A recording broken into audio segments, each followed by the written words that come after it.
புதுவையில் அரியாங்குப்பம் பகுதியில் கஞ்சா விற்பனையில் ஈடுபட்டிருந்த 6 பேரை காவல்துறையினர் மடக்கி பிடித்தனர். ஆபரேஷன் விடியல் திட்டத்தின் கீழ் தீவிர ரோந்து பணியில் ஈடுபட்டிருந்த காவலர்கள் அரியாங்குப்பம் டிஐசி மைதானம் அருகில் சந்தேகத்திற்கிடமாக நடமாடிய வாலிபர்களை சோதனை செய்த போது பாலித்தீன் பைகளில் கஞ்சா இருப்பது கண்டுபிடிக்கப்பட்டது. கைது செய்யப்பட்டவர்கள் சின்ன வீராம்பட்டினம், TN பாளையம், கோலியனூர் மற்றும் மணவேலி பகுதிகளைச் சேர்ந்தவர்கள் என்று தெரிய வந்துள்ளது. இவர்களிடமிருந்து சுமார் 95,000 ரூபாய் மதிப்பு மிக்க 190 கஞ்சா பொட்டலங்கள் பறிமுதல் செய்யப்பட்டுள்ளது.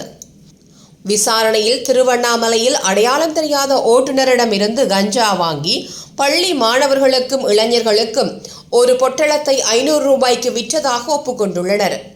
மேலும் 5 செல்போன்கள், ஒரு இருசக்கர வாகனமும் பறிமுதல் செய்யப்பட்டு 6 பேரும் கைது செய்யப்பட்டு சிறையில் அடைக்கப்பட்டனர்.